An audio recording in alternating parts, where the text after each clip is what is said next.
Raj TV நேயர்கள் அனைவருக்கும் வணக்கம் அண்ட் வெல்கம் டு நடிகர் திலகம் சாவித்ரி. நம்ம நிகழ்ச்சியில் சாவித்ரி அவர்களுடைய திரை பயணத்தை பற்றின பல சுவாரஸ்யமான விஷயங்கள்லாம் பார்த்துட்ருக்கோம். இன்னைக்கு நிகழ்ச்சியிலையும் உங்களுக்காகவே இன்னும் பல அற்புதமான விஷயங்கள்லாம் காத்துட்ருக்கு.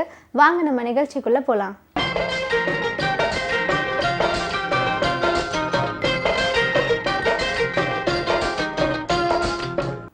1956ஆம் ஆண்டு அபிராமபுரத்தில் 1500 ரூபாய் வாடகை வீட்டில் குடியிருந்தாங்க சாவித்ரி. புகழும் பணமும் கிடைத்த பிறகு டி நகரில் உள்ள அபிபுல்லா தெருவில் கனவு மாளிகையை கட்டினாங்க. அந்த கனவு மாளிகையும் அவரை விட்டு போயிடுச்சு.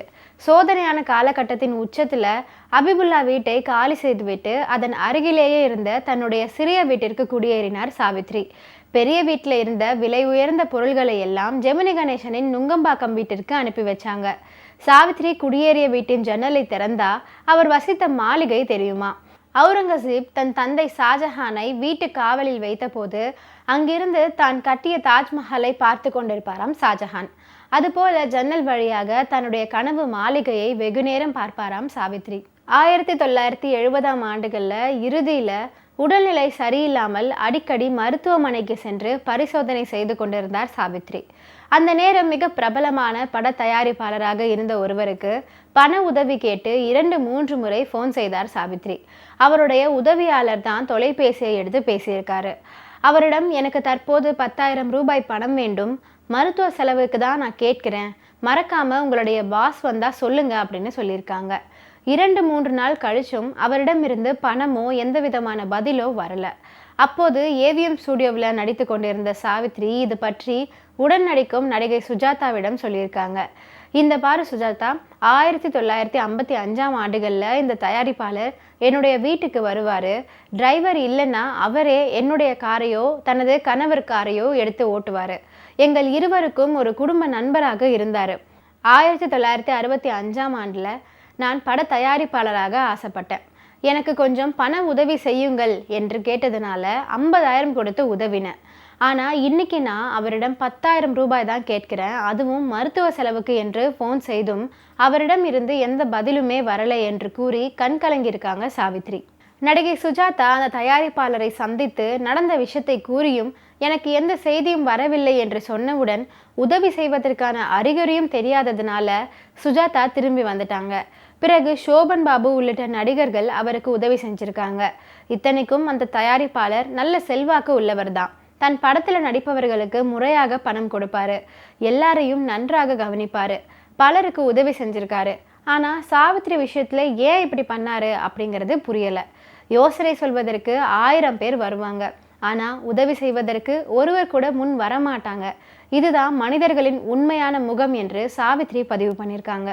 ஊரறிய தன்னுடைய திருமணத்தை மிகவும் பிரம்மாண்டமாக நடத்த வேண்டும் அப்படிங்கிறது சாவித்ரி அவர்களுடைய கனவு.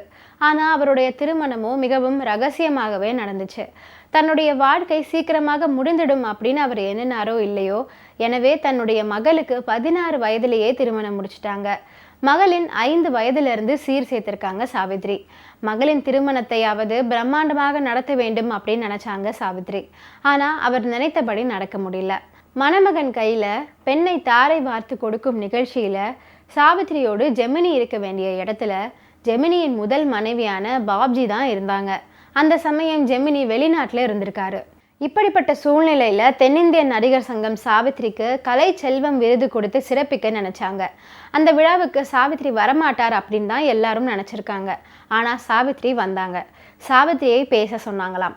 அவர் பேசும்போது, முதல்ல இந்த விழாவுக்கு நான் வர வேணாம் அப்படின்னு தான் நினச்சேன், ஆனால் இங்கே இருக்கிற கலைஞர்கள் என் வாழ்க்கையை பார்த்து தங்கள் வாழ்க்கையை மாற்றிக்கொள்ள வேண்டும், திருத்தி கொள்ள வேண்டும் என்பதை சொல்வதற்காகவே இங்கே நான் வந்தேன். யாரையும் நான் குறை சொல்ல விரும்பலை.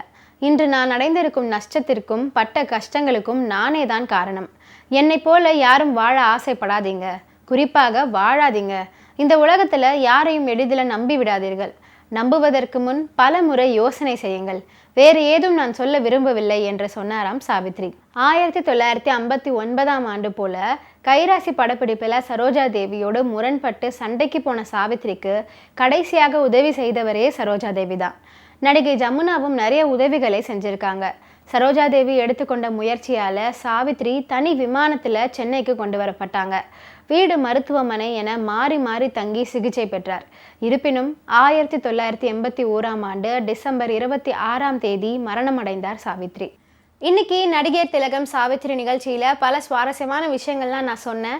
இதெல்லாம் கேட்டு ரசிச்சிருப்பீங்கன்னு நினைக்கிறேன். இந்த நிகழ்ச்சியை தொடர்ந்து பாருங்கள். நன்றி, வணக்கம்.